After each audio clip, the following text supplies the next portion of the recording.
Dorado jumping, just Quite like a few, basically quite free. a few. They're just chasing the sardinas up to the surface. Sardinas get pushed all the way up to the surface. There's nowhere else for them to go but in the air, and they can't live in the air. You got to go back in the water, of course, and that's when the birds are there to eat them. And then for us, it's showing us right where the fish are. And I guess if this was later in the year, it's early in the year right now, early spring here. Yeah, but actually May is considered a very early time for the Dorado being. In fact, he's a pretty good size for May. Usually the little ones come in first, the big ones come in later. And Jack was pointing out that normally the Dorado they catch here under kelp patties, pieces of grass, debris floating. Water's too cold right now, and because of that, the grass is not coming up to the surface, so we're kind of using the birds only today. Right. And we're kind of lucky we have a commercial boat here. These guys are fishing for shark commercially, and it's kind of working like a large kelp patty for us. They're attracting some of the sardines, and with some of the stuff that they throw back into the water, attracts some other bait fish, and that's keeping the Dorado around.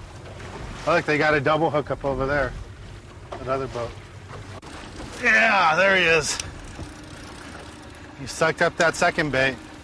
I just showed you that rig, that how I'm fishing, just trolling this small mackerel. And we're just slow trolling right along that shark line, the nets that these guys are using for the commercial boat. And right along there, it's attracting bait fish and game fish. And we've made 3 passes right along the net, and we got 3 fish. The whole secret is... We've landed 2.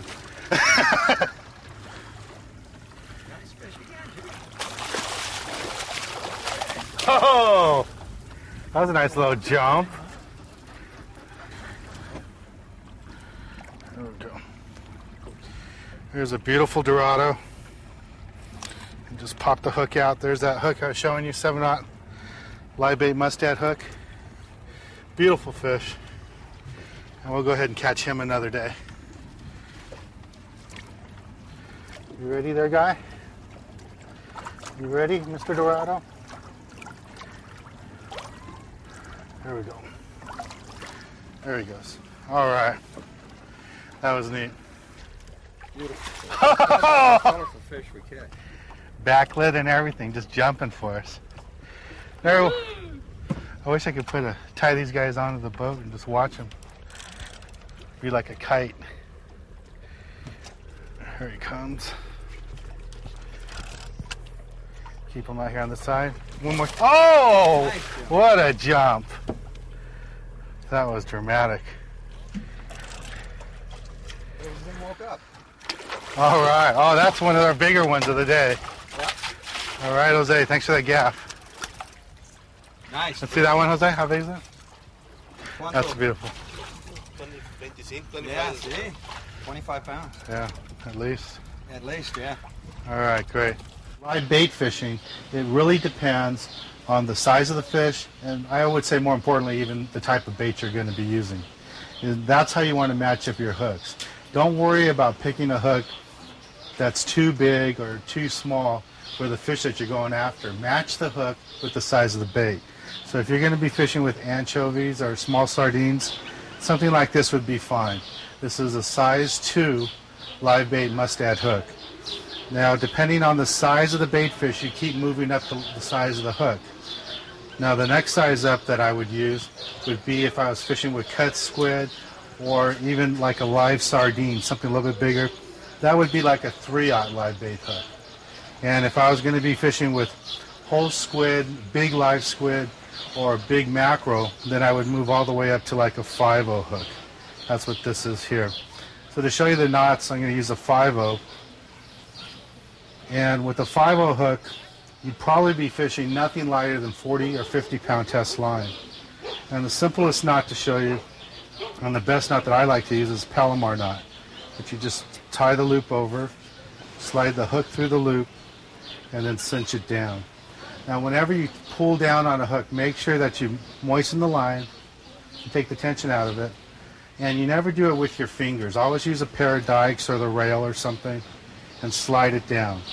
You want it nice and tight. And then come back and cut off this tag end. And when we talk about fly line fishing, this is it. There's no sinkers, no nothing. When it comes to looking for Dorado or catching Dorado, there's lots of different methods.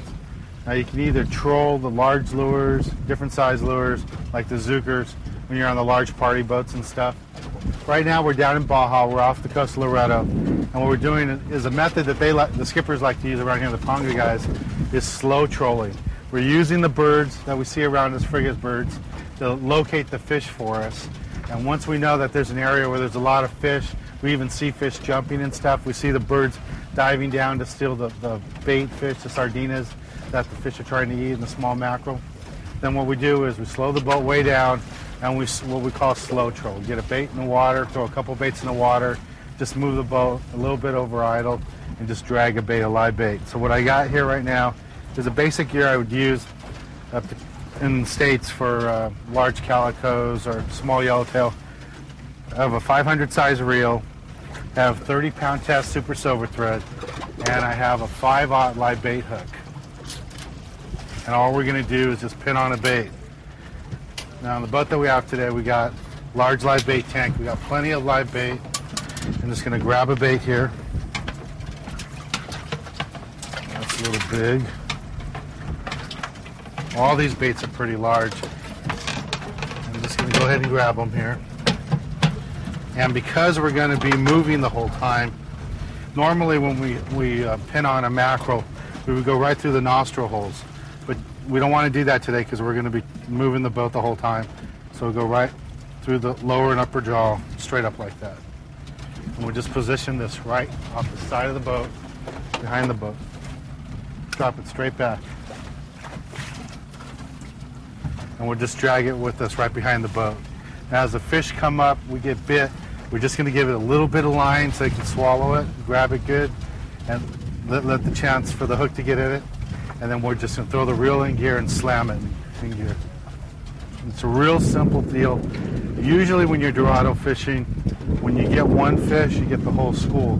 Right now it's really early in the season, so we don't expect to see any large schools of fish. There's a lot of big bull males around, so what we're going to do is try and pick off one at a time. And if we get lucky, we might even find a sailfish. You never know. If we were down here in Loreto and